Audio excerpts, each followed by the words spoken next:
It's your boy Mark, back in the building, and today in this episode we are going to be covering spring breakers in Florida, Superman being black, and of course the woman who won the lottery on her lunch break. Coming up next.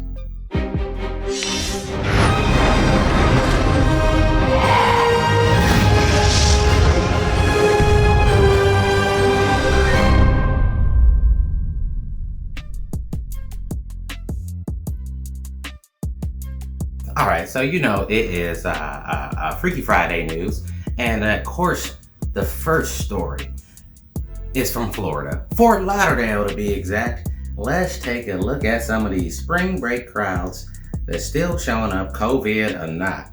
They are dedicated, and I can't say I blame them too much because you in college, the whole point is the experience, not really so much the learning, because most of the learning you're gonna do once you get your job. I mean, let's be honest, that's a piece of paper that affords you opportunities.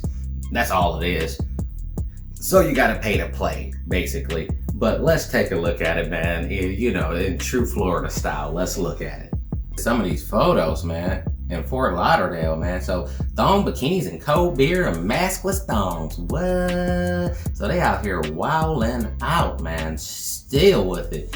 And the craziest part is a lot of them are saying that it is because they are not in the at-risk age group. And at this point, everybody is at risk. In the beginning, they thought it was only affecting senior citizens and not children. But seriously, people of all age ranges, and I'm just saying like a few cases, like a lot of cases of all age ranges, have died from this. So it is smart to just go ahead and play it safe. But the thing is that these are really young people. And when you're really young, you feel and act invincible, even though you ain't. So that's probably the biggest cause. Also, if you're gonna do something crazy, Florida would be the best place to do it. Like they always say, Florida, a sunny place for shady people. I'm just playing, y'all, people in Florida, but y'all know how it is out there. I mean, it's like no rules, all right? So you know how that goes. So let's dig into it. So universities across the country canceled spring break to discourage college co-eds from spreading the coronavirus, but judging from the crowds hitting the beach, the kids are here in full force, pandemic or not. Some of the kids plan to head to a strip club in between bar hopping on Thursday, and they partied at different cafes, surrounded by a crowd of maskless co-eds dancing the loudest music on the block. The place they went to was so packed it made the usually busy cafe look sedate by comparison. Damn, son.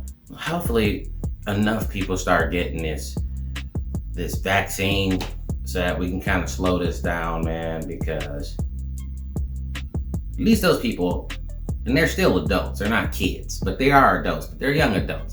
They're making a terrible decision, which is to be expected, but like some of these people are grown, man, and they just doing stupid stuff. And we already know that most of the Americans ain't gonna act right, all right? I mean, they ain't gonna act right, they ain't gonna do what's best for the country, all right? They say they doing what's best for the country, but the one time your country asks you to wear a mask, that's it. You ain't gotta go to war, you gotta wear a mask. Sometimes they won't do it. So hopefully we get it together, but I doubt it. I'm pretty sure that the vaccine, enough people will get vaccine where it stops or slows down to almost crawl and we can get back to normal. All right, so this next story is crazy as hell and a dream of mine personally. This woman from Australia, she wins $1.1 million jackpot over her lunch break, son. Let's dig into it. She sat down with lunch with her husband and ended up leaving the table as a winner of a lottery ticket worth $1.1 million. So this South Australian woman told the newspaper she and her husband sat down at the lunch table at the hotel in Fullerton and decided to play Keno while waiting on their food. She said they went out for lunch and thought they'd play a few games while they were there, and the woman recalled, "We don't choose our numbers, we just grab a quick pick and then sat down to our meal." She said the win came as a complete surprise. The woman said she was surprised to learn she had won and shocked to learn the amount of $1,156,469.90. She said once they realized they couldn't pay out because the prize was so big, it really started to sink in, and the couple decided to put their money away in the bank for a few months before making decisions about it. Is this not a dream come true, bro? Seriously? I gotta be honest. Now, $1.1 million, all right?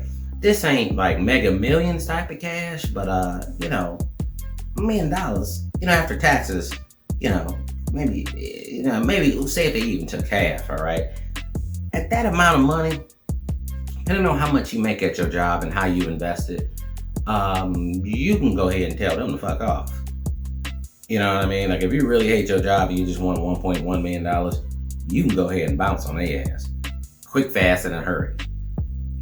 And unlike the other little random scams, like remember the McDonald's Monopoly thing, where like if you did win, that's a whole other thing. You should watch this documentary called McMillions, but if you did win $1 million, it was like you get like, it's paid over 20 years, which is like 50 grand or something a year. I can't even remember exactly, but it's not a lot of money though.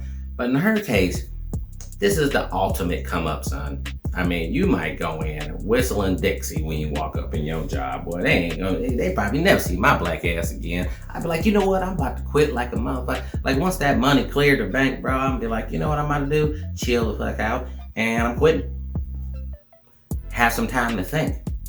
Maybe you probably have to work again in your lifetime, but it'll give you some time to find a job you're passionate about. And even take a little pay cut so that you can work that job without having to worry about bills. A lot of us work jobs because we just hate our shit and we gotta pay for shit. And that's just what it is. So this story, I was just like, jeez, how sweet would that be?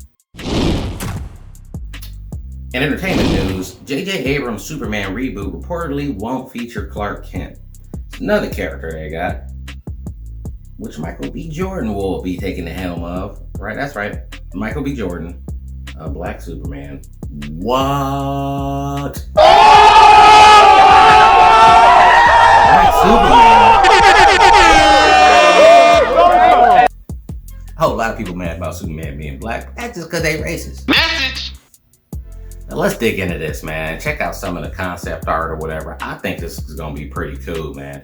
I know a lot of people are gonna be mad just because they're like, Superman's not black. Clark Kent ain't black. This is gonna be Superman from a different, like Earth something, different reality or whatever. But anyway, let's dig into it. So the news that J.J. Abrams is producing the Superman reboot caused a major stir on social media last week. There was excitement for it, but the announcement of Warner Brothers was apparently recasting the Man of Steel led to many becoming furious that Henry Cavill was given the boot. News reporters pointing the truth of the matter being a little more complicated though. You see, a Superman reboot is coming, but it might not focus on Clark Kent. So they shared the sources, and the project isn't much of a snub for Cavill as it seems. That's because it won't be replacing him as Clark Kent, but will instead introduce another version of the last son of Krypton from elsewhere in the multiverse. Specifically, Sutton claims that the movie will feature Calvin Ellis, the Superman of Earth 23. Of course, this is something that fans already theorized would happen as soon as Michael B. Jordan became linked to the gig. So I think this would be a cool move, man. It's about time they start linking in those other Earths. Because let me tell you something, DC got some excellent stories, right? But they movies ain't been nowhere near as good as Marvel. As a matter of fact, the DC TV shows been way better than the movies. Like, way better. So, they got a chance to turn this thing around. Michael B. Jordan, he's a good actor, so he'd be able to pull this thing off, and hopefully they give it a good shot, man, and not try to rush it or make it all, stupid. You know what I mean? They need to stop trying to copy Marvel and just copy your comic books, bro, because DC has been wildly successful for like 100 years, bro. So, please just do the comics as you know them and just ride it out. You don't need to change anything. You can switch up the story a little bit, but just shoot it that way. Don't try to copy Marvel. We already seen that. You know what I mean? So just do your thing. I'm excited for the movie. I want to see what it's about, man. And I can't wait for it to come out. I don't know how the Rona is going to affect it, but it seems like A lot of production has gotten back on track, so you know what I mean. So I think it'll be good. And Michael was excellent in Black Panther, and I mean, I don't see this going wrong. The Henry Cavill thing with him being recasted, I think mostly is because all the delays for the DC movies, man. I mean, they got those movies that came out, and really only a few of them are good. But as soon as the Rona hit, that put a huge delay on it, and they were already like way behind the 8 ball as far as like catching up with the Marvel schedule, because Marvel took like years and they tried to rush their stuff, and it just turned into terrible movies. Like Justice League is coming out soon. Hopefully the new Justice League Snyder cut is gonna be better, because that original one was crap, and I think that really kind of killed them. So hopefully they get to that multiverse thing and just really ramp up things.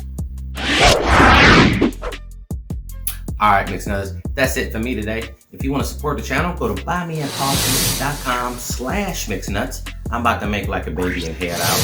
We got new videos coming every Monday, Wednesday, and Friday. And until next time,